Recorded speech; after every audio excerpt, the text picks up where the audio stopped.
गुण ना हो तो रूप व्यर्थ है। स्वामी जी कितनी अच्छी बात लिखते हैं कि अगर हमारे अंदर गुण ना हो तो हमारा रूप व्यर्थ है।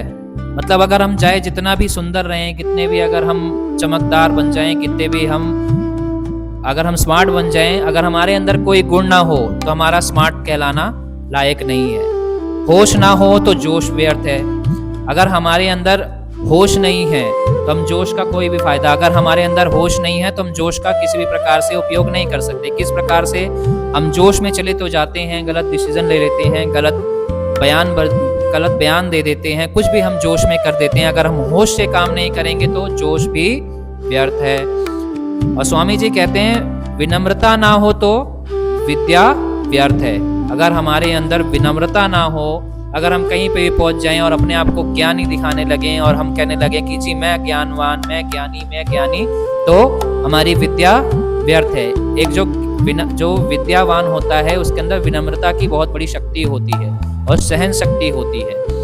उसके बाद उपयोग ना आए तो धन व्यर्थ है। स्वामी जी कितनी अच्छी बात लिखते हैं कि उपयोग ना आए तो धन व्यर्थ है। हम चाहे जितना भी धन इकट्ठा कर लें, हम चाहे जितनी भी संपत्ति इकट्ठी कर लें, जितना भी हम गल्ला भर लें, जितने भी अपनी तिजोरी भर लें, अगर हम उसको समाज के उद्धार में नहीं लगा रहे हैं तो हमारा धन भी व्यर्थ है। अपनी जेब भरने से हमारी पूर्ति नहीं होगी, हमें समाज के लिए भी उद्धार करना है।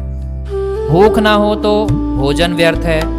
कई बार क्या करते हैं, आज प्रकार के जिस प्रकार से आज समाज में लोगों को कई प्रकार की 3600 बीमारी हैं उनके शरीर में।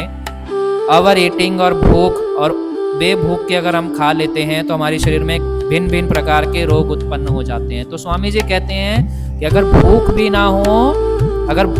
ना हो तो भोजन भी व्यर्थ है। कितनी अच्छी बात कहते हैं स्वामी जी।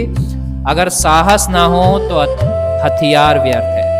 कई प्रकार से देखते हैं कि कई लोग तलवार तान के खड़े हो जाते हैं, बंदूक लेके, कोई भी प्रकार के अस्त्र लेके खड़े हो जाते हैं, और जब उनके ऊपर हमला होता है तो वह भाग निकलते हैं दुम दबा के।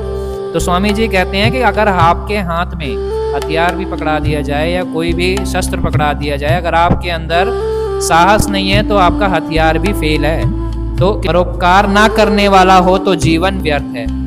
अगर हमको मनुष्य का जीवन प्राप्त हुआ है और हम कोई भी परोपकार नहीं कर रहे हैं समाज के प्रति, अपने लिए ही सोच रहे हैं, सुबह हमने उठे, सुबह हमने कार्य करा, सुबह हम खाना खाए, दोपहर में सो गए, फिर दोबारा हम उठे, फिर खाना खाया, सो गए, इसी प्रकार से अगर जीवन चक्र चलता रहा, समाज के लिए कोई भी उद्धार नहीं करा।